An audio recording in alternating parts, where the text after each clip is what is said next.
Hey everyone, and welcome to Money Moves for Teens. My name is Talia Levy, and in this podcast, I will be talking about business, entrepreneurship, and of course, money. I hope you take something away from this episode and enjoy. What are some things you first think of when you hear McDonald's? Is it their slogan or their company colors? Maybe you think of some things they stand for, such as putting their customers first, as they state on their website. The reason you think of these things is because you are familiar with the McDonald's brand. That's how you make the connection to words or colors they've used. A strong brand creates a reputation and communicates to people a number of things like what they value or what their mission is as a company. Every business should strive to create that connection between themselves and others, and that is what I'll help you get started with today. This episode, I'll be going over 9 tips you should apply when defining and building your brand. The first thing you should start with when defining your brand is your why, your mission. Why do you do what you do? Having a purpose sets you apart from your competition, and that becomes very important, especially if you're competing in a large industry, such as the clothing or food industry. Your mission could be to empower women all over the world, and you have a jewelry business that makes that happen. Your mission could be to provide a good education for children who don't have one. You then tutor students in your city and donate 50% of all the money you make to that cause. Or maybe you wish more people had access to quality clothing. You create a clothing brand and you decide that for every shirt you sell, you'll donate a shirt to those in need. There are a number of ways you can tie a why into your brand, and it should always be genuine. And notice how I started with the why, then gave an example of the business you might have that carries out that purpose. That's because everything that has to do with your brand should tie back to your why, and the why is what will actually draw customers in. I'll explain it this way. You and your friend both have bracelet businesses. You guys have the same types of bracelets, the same quality bracelets, and maybe even your brand's logos look similar.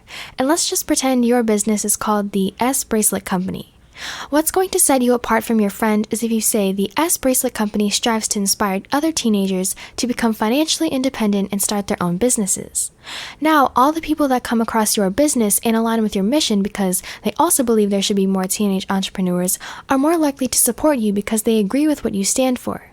And the concept of actually starting with a why comes from someone named Simon Sinek, who created the Golden Circle. He has a TED Talk that goes into more detail about this that I can link in this episode description. But know your mission is one of the main things that will set you apart from the next person in your industry. Taking the bracelet company, for example, of course you should aim to produce quality products and show good customer service, etc. But if 10 other people are doing that same thing, why would someone choose you over them? So remember, a strong brand starts with a strong mission, and this is a key factor that will set you apart from your competition. The second thing you should consider when defining your brand are your brand values. Do you value growth and try to always be innovative? Do you value honesty and believe that being upfront with your customers is important? Just as we humans have values and morals, our businesses should have them as well. And some of the first things people might think of when it comes to your brand are your values. Also, throughout the rest of these tips, I'll continue using the bracelet company as the example. So people know you make long-lasting bracelets because you value quality. They know you strive to have a good relationship with your customers by providing exceptional customer service. Whatever the case is, your brand should focus on its defining values and how you might get your values across to other people by your actions. Figure out your values by thinking about what qualities you like in other brands and some values you know you're already passionate about. Of course, you can appreciate and love 10 plus different values, but choose a few that you feel really resonate with your brand that you want people to think of when they hear the name of your business. Third, you should have goals for your brand. Having goals creates the motivation, the inspiration, it's everything you're working towards. You should have an idea as to where you'll be in years to come, whether that be with more employees, a new office space, hopefully more money in your bank account, etc. How do you want to scale or grow your business? How many more sales do you want by the end of the year? All of those questions can be turned into set goals for your business, and goals can be small or large. But when connecting your goals to your actual brand, usually these will be the bigger goals that take more time to achieve. You may include these goals in your mission statement, which we'll get to later, or when communicating to others about where you see your brand in the long term. Of course, setting daily goals such as shipping a round of bracelets off to customers is perfectly fine to do, but some longer-term goals you could put in a mission statement might be to raise $10,000 for children in need or to regularly provide food for the homeless. These long-term goals will help others understand where you're trying to go with your business, and it can help you look at the big picture when defining your brand to others. I'm interrupting this episode to let you guys know about 2 new additions to Money Moves for Teens. First, I have created outline and discussion guides that go along with every episode I put out. They provide an overhead look as to what each episode is about, and they include discussion questions at the end so you can go into further conversation with others on the topic for the week. They are only $3, so visit my site, buymeacoffee.com/Talia Levy to get them now. Print them out and talk about them with friends and family. Second, I started a Money Moves for Teens YouTube channel. If you're a visual learner, you should check out the animated versions of my episodes on my channel. It's the same great information as my podcast episodes, just in a video form. Watching the full videos and sharing them with people you know will help me out greatly. You can always visit my website for more information at moneymovesforteens.weebly.com. Now back to the episode. Fourth, you have to know all the ins and outs of the market you're in. You need to be familiar with the industry. Just making pretty bracelets won't be enough when it comes to growing your business and staying relevant over time. You should be doing research constantly.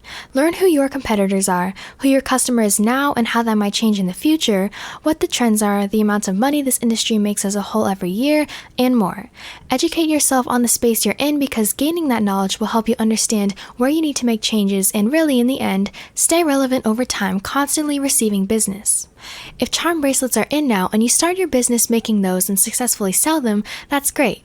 But in the next year, if bangles are the new trend and you're still making charm bracelets seeing your sales decline, that's where you went wrong. You didn't research the industry enough, so you couldn't keep up. Your customer might change over time too. Maybe only adults aged 40 to 50 wanted record players a few years ago, but now teenagers and young adults want them too. If you sell record players, you may need to change your advertisement wording or colors to appeal to your new customers. Whereas if you weren't aware of the change, you still might be trying to sell old school looking record players and wondering why you can't make a sale anymore. This tip doesn't have to do as much with defining your brand initially, but it has all to do with keeping your brand alive in the long run. So really get to know the market or industry you're in and make changes to your brand where you see fit. Fifth, you have to know who your target customer is. This will determine so many factors when it comes to how you run your business. It determines how you advertise, increase sales, and more. And this might sound obvious, but some don't even consider this point. If you start a podcast just to make one with no real intention as to who you're talking to, it will be harder to reach a group of consistent listeners because one episode may apply to their needs while another won't because of how all over the place you are. If you're doing it for the money or because you're bored, it usually won't come out as successful as it would have if you had started with a plan. So defining your customer is one of the first things you should do in that plan, and you can work from there.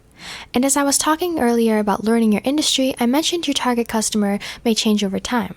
That could happen depending on what you do, so just start with your target customer in the beginning, and as that customer adjusts over time, then adjust how you run your business to accommodate. Another tip is that when growing a stronger audience in the beginning, you should have a niche. Your niche is the type of audience you're attracting.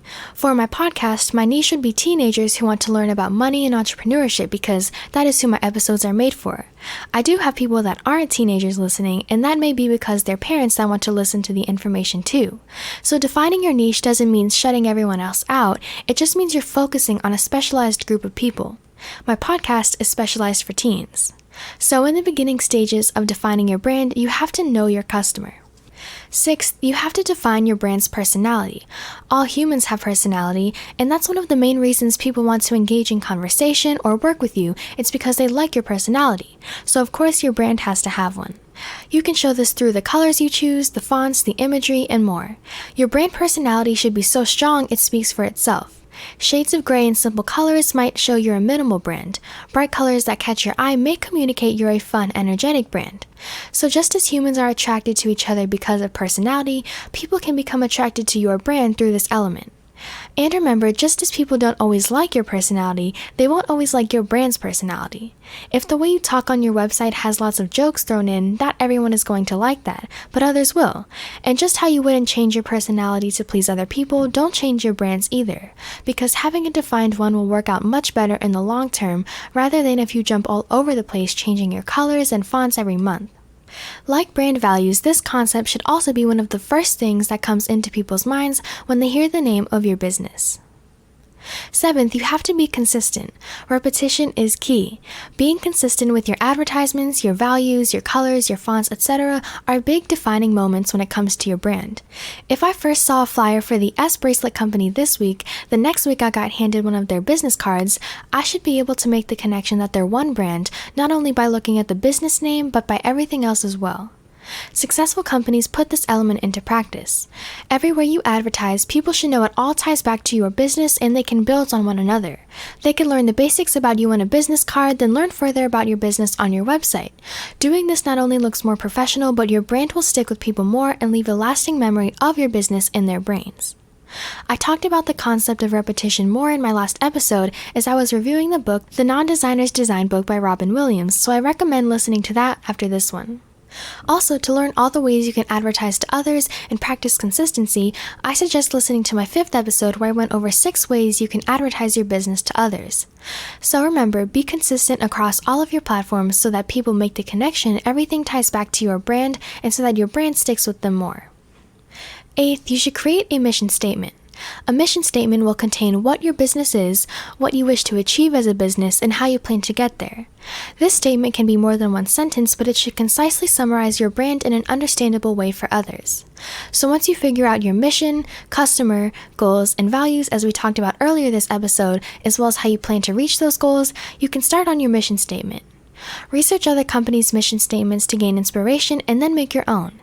You can put the statement on your website or incorporate it into your advertisements somehow. It's all up to you. Lastly, the 9th thing you should do when defining your brand is making your unique value proposition. A unique value proposition includes information about your business like the mission statement, but it really emphasizes how you're different, how you'll stand out. This is a one-sentence statement that includes who your customer is, how you will fix their problem, and why you're unique. This is a really important addition you should have when defining your brand because again, if there were 10 other bracelet making companies, you need to find a way to stand out. Maybe you're a teenager looking to tutor and make the claim that you have an advantage over your competitors because you can relate more to the students you're helping. Or if you've had lots of experience in organizing events for people, you can emphasize your experience and distance yourself from your beginner competitors. Like with the mission statements, you can research other companies' unique value propositions to gain inspiration. I have actually made my own for my tutoring business, and I use something called a lean canvas to help me. This tool lays out things you need to figure out initially when starting a business, and it goes over things like your customer's problem, your solution, the metrics you'll track, your revenue, the unique value proposition, and more.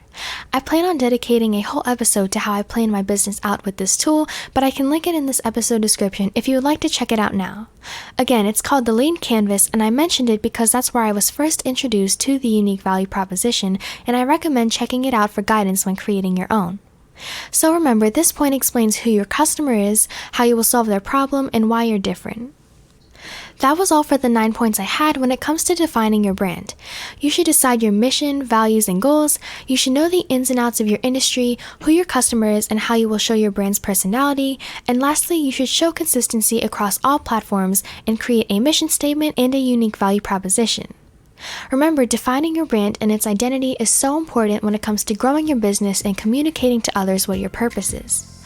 I hope you can take these steps now to build a strong, defined brand in the near future. Thank you so much for taking time out of your day to listen to this week's episode and learn something new. Feel free to reach out to me with any questions through my Twitter at MoneyMovesForTeens or through my Instagram at talia.simone_. If you decide to follow, you will be notified every time I release a new episode, and I do frequent polls about my podcast so you all can be part of my podcast decisions, such as choosing episode topics. If you are more of a visual learner, you can subscribe to my YouTube channel where I create animations for these episodes. It's the same great information, just in a video form. If you would like to continue building on what you learned this episode while supporting my podcast, in my descriptions I always have an outline and discussion guide. You can also go to buymeacoffee.com/Talia Levy and access them through the shop section of my site. Print out the guides for your favorite episodes and talk about them with friends and family. Also, if you like Money Moves for Teens, be sure to give a rating and share it with those who will benefit from the information. I hope to see you next week. Bye!